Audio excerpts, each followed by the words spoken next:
Utilizing multimedia and multimodality inside the classroom.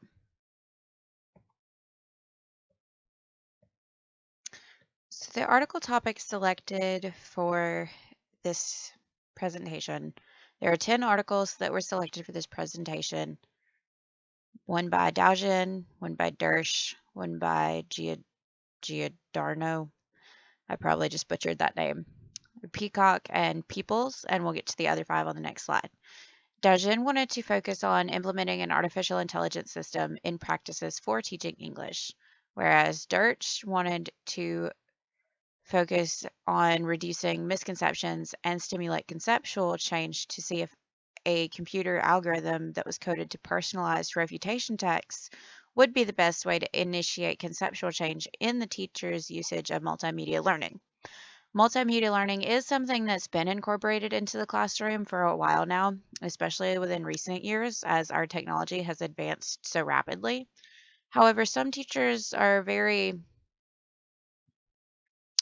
concerned when it comes to utilizing new technology, whether it be they're just set in their ways or they're older or whatever the case may be. The recent COVID-19 pandemic caused many teachers to have to utilize multimodality in the fact that they had to teach online.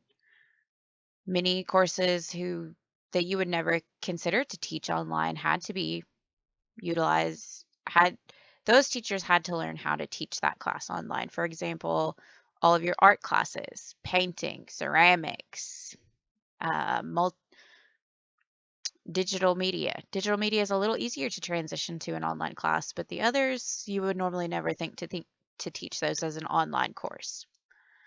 Now, Giordano focused on repurposing the best teaching practice for remote learning environments with the focus on the COVID-19 pandemic.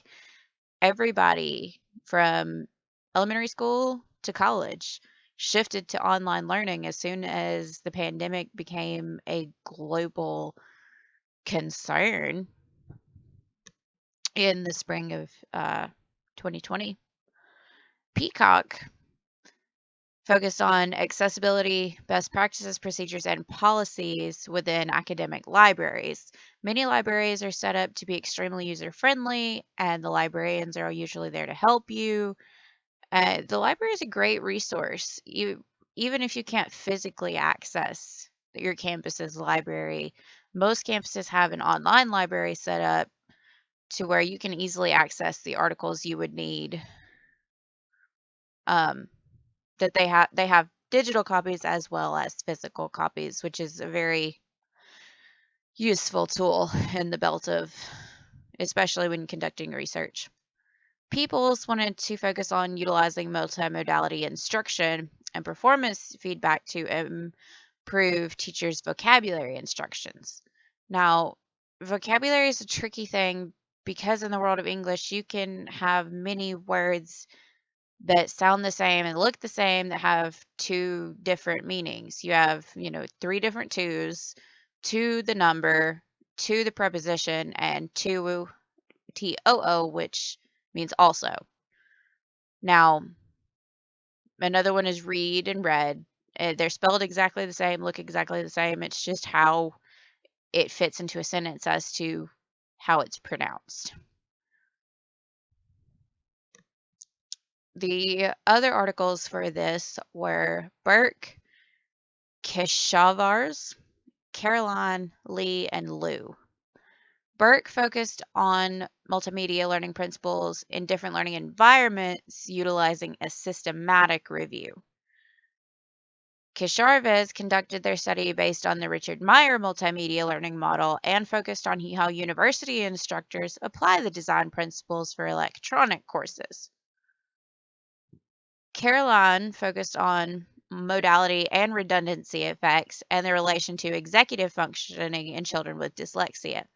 Now, dyslexia is something that many children suffer from. It's a reading issue, well, disorder that they have that causes them to flip letters or flip numbers or see symbols not the way not the way somebody without dyslexia would see them. Many things in today's society can label a person's special needs, whether it be anxiety, depression, ADHD, ADD, Asperger's.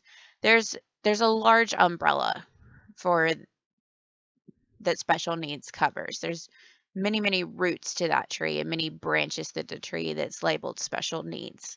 Then there are some cases, that are not as extreme as others, but every student, deserves the right to be taught and to learn the best way that we can potentially teach them.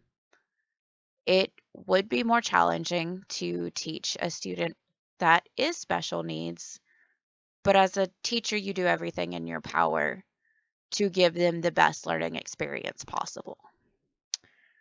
Lee focused on how to foster learning from an instructional video in a second language. So, for example, if we're all native English speakers, then if I showed us a video of let's see, how to put together a puzzle, just a simple 24-piece puzzle. But we showed that in a language that was Japanese or German or Portuguese. You would still understand what they're doing based on seeing those actions, and you would be able to put the same puzzle together based on watching the actions of the other people in the video. You would not necessarily need the verbal instruction of the people in the video.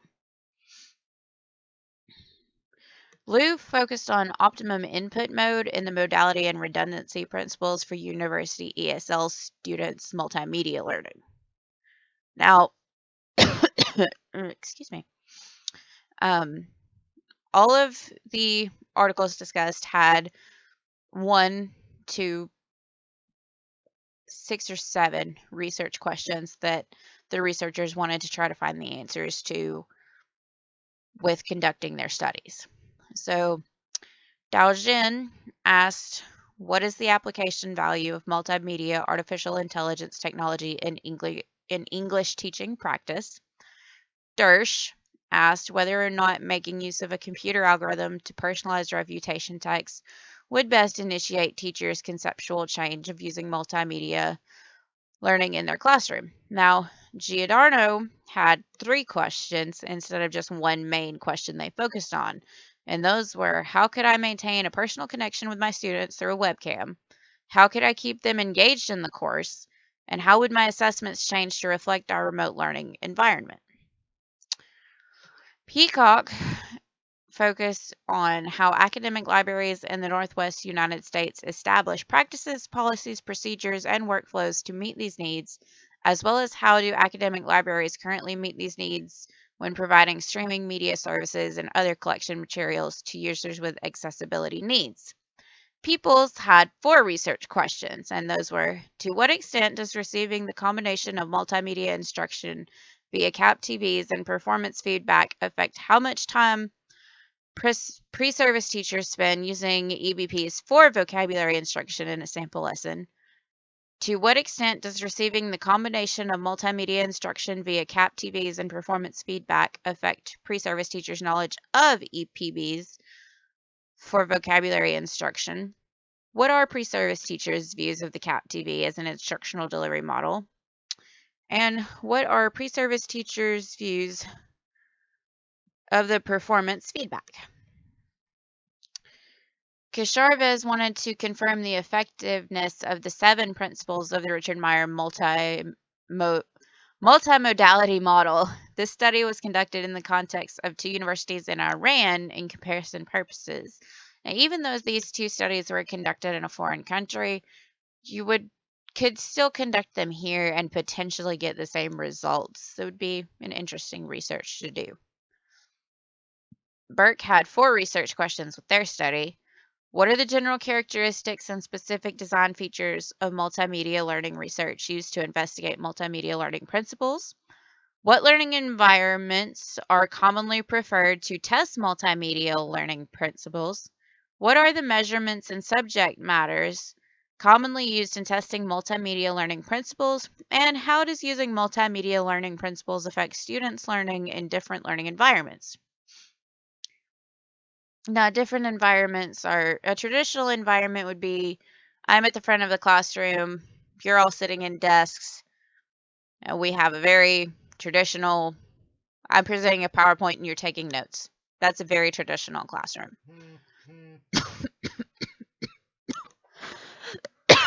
Excuse me. So sorry. Weather's been awful. Now, VR is virtual reality. AR is augmented reality. Virtual reality is taking you and placing you in a for example, in virtual reality gaming, you put a headset over your head, over your eyes, that literally puts you inside a video game to where you see the video game and your hands and arms, your body is the controller for the video game. Augmented reality is kind of a meet in the middle between traditional and virtual realities. Now, Caroline's study wanted to examine modality and redundancy effects on study outcomes and study time in user-paced learning environments in children with dyslexia compared to typically developing peers or those without dyslexia, and to examine to what extent children's executive functions influence these effects. Lee had 6 hypotheses for their research. When learning in a second language, students will learn better with video and printed text than with video and narration. When learning in a second language, students will report lower levels of difficulty with video and printed text than video and narration. When learning in a second language, students will learn better with video, narration, and printed text than video and narration. When learning in a second language, students will report lower levels of difficulty with video, narration, and printed text than with video and narration. And when learning in a second language, students will report equivalent or lower levels of effort with video, narration, and printed text than with video and narration.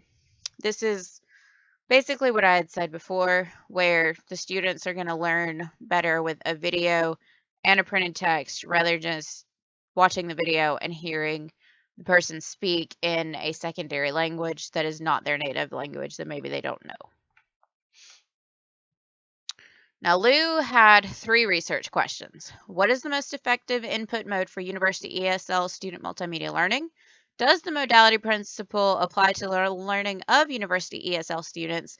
And does the redundancy principle apply to the learning of university ESL students?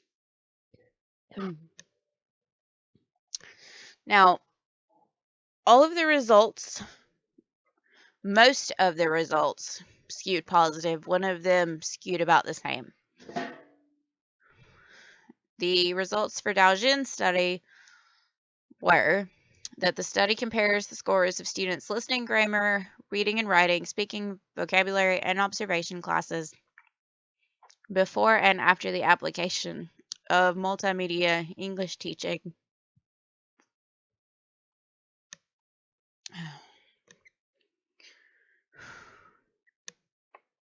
And confirms that the implementation of situational teaching with the aid of multimedia not only improves students' academic performance, but also improves the students' comprehensive language ability, which shows the feasibility, superiority, and operability of multimedia-assisted junior high school English situational teaching.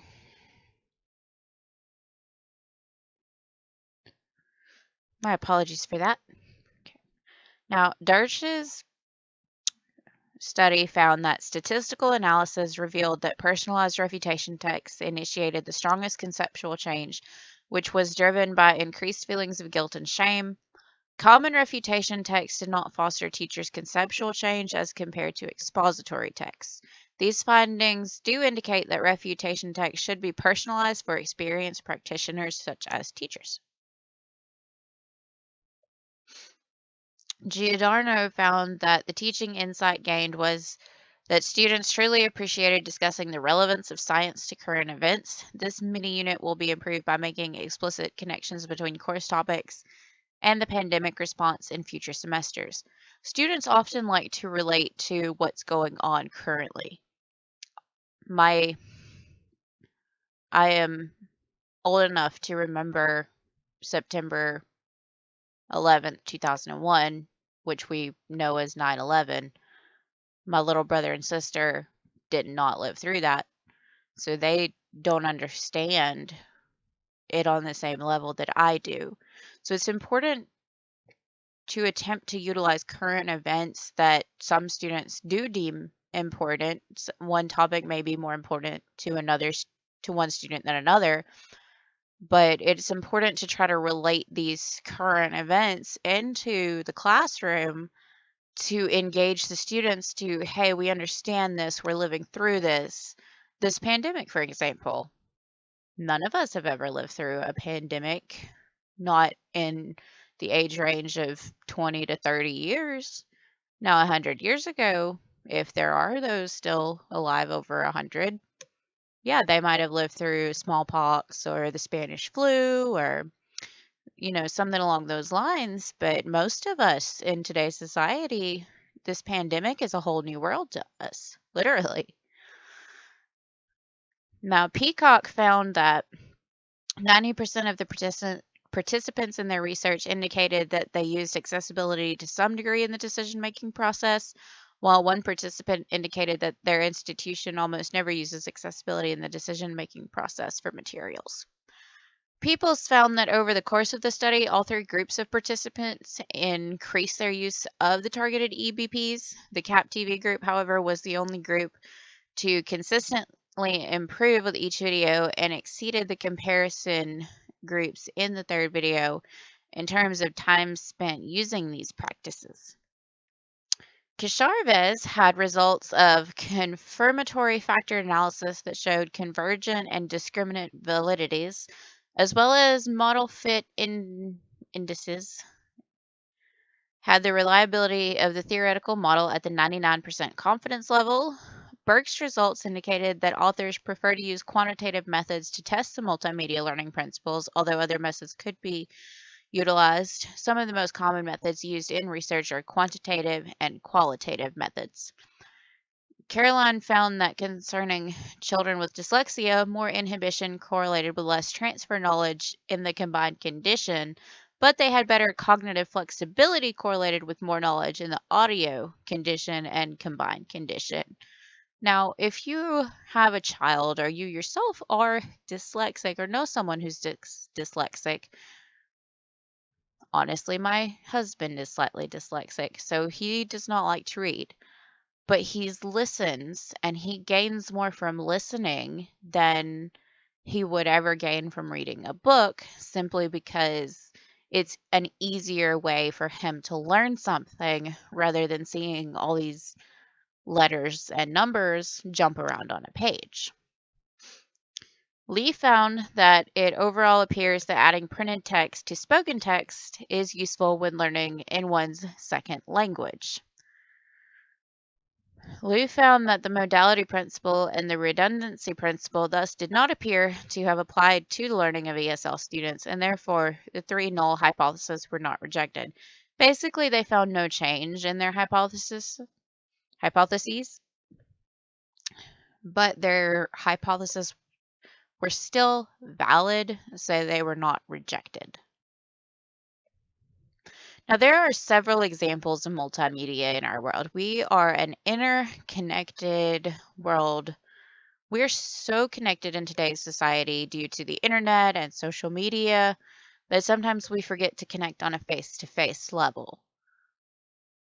One thing that my family does is when we have big family dinners on Sundays after church, all the cell phones go away so we can actually talk and interact with each other one-on-one without the distraction of being on our cell phones. Now, if one of us gets a phone call and it's something important, we'll take that, but other than that, we stay off of them and we actually have family discussions. Other uses of multimedia or examples of multimedia, videos, imagery, even video game clips can be, I've actually had a professor utilize a video game clip in a PowerPoint before. Memes. Memes are funny images that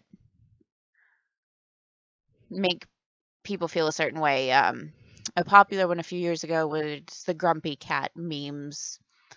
I'm not even sure what's popular in the realm of memes anymore. I've been out of it for a little while. Memes are just funny images put together. Like a funny picture with a caption could be considered a meme.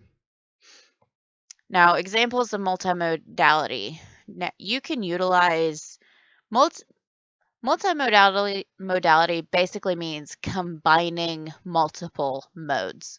And a mode can be verbal, it can be written, it can be online, it can be a PowerPoint, it can be a Word document, it can be a poster board. It has no limitations on it, pretty much. If you combined a video into a PowerPoint, that's the use of multimodality. If you combined a lesson plan with a physical component, for example, a lesson plan I previously designed had students research a topic and they had to present it in a way that did not utilize PowerPoint. They had to either present it on a poster board, on a collage, as a comic book, as a story, just something different, something to break them into the creative realm. It's important not to ask students to just do the same thing over and over and over again. Repetition is necessary for some things, but how many research papers, how many journal articles, how many discussions, how many of these things that are incorporated into almost every single class are really necessary that could be taught or flipped in some sort of way. The flipped classroom is an extremely interesting part of multimodality in more recent years, where you make you kind of make the students the teachers as they kind of teach themselves. You're just there to guide them. Incorporating fun ways into learning something to where the students have creative expression and creative freedom really goes a long way for a student. A student will remember, oh, hey, I did this really cool thing in this class and I learned this from it, versus, oh, hey, I wrote another paper on this subject. Um, Combining a lesson plan with a physical component. For example, if you're teaching a culinary class or even just a class on world history, give each student a country, have them do some research on that country, what they eat, what they wear, what they dress as, what their customs are, and then have them do a little fun presentation where they either cook something for that from that country and give everybody a copy of the recipe, have them dress up as, in attire that would be appropriate for that country, as long as it covers everything and stays appropriate for being on, in school or on a video, since remote learning is still very much so utilized. Have a way for them to learn and be creative. Creativity helps the brain so much instead of we're doing the same thing again and again and again. Educational websites are often used by professors, by parents, by teachers. Kids love interacting with the games. The games are fun and the kids enjoy them, and it doesn't feel like the standard way of learning, because it's not. It's a unique way of learning that the kids can jump into and have fun with. Um, ABC Mouse and Noggin are more for your younger children, your toddlers, those just beginning to read, those in the lower grades of elementary school. PBS Kids does have some stuff for the, I would say, about second to sixth grade. After that, more research would probably need to be done on something from middle school to high school to college students as far as websites for learning go. Um, Now, these are some more related assignment examples of how you can combine multimedia or multimodality into the classroom. You can have students follow instructions for making something and write a review of them. Were the instructions good? Were the instructions bad? What were the warning labels? Was that enough warning labels? Did the instructions work like they were supposed to? You can also have students interact with different websites and compare and contrast them to see Was that a good website? Was that a bad website? Why was it designed well? Why did it have a bad design? What could make it better? Is there any way to improve it? What would you suggest? It matters to students when it feels like they're being heard and when it feels like their professor is invested in them. Some professors, I do hate to say this, but are just there for a paycheck. But the really good professors, the ones who actually care, invest in their students, invest their time and their efforts and their teaching, and help their students out, as much as they possibly can. You could also have students research a topic in their field or something that interests them and present it via poster board or collage. For example, you could be teaching a criminology course, have a student who's in the criminal justice field pick something that excites them in their field. If they want to go into forensics or blood spatter analysis or behavioral analysis, all of these things can be presented outside of a PowerPoint. PowerPoint is great, but it can be overutilized. Now, at this time, I'll open up the floor for any discussions or questions that you may have.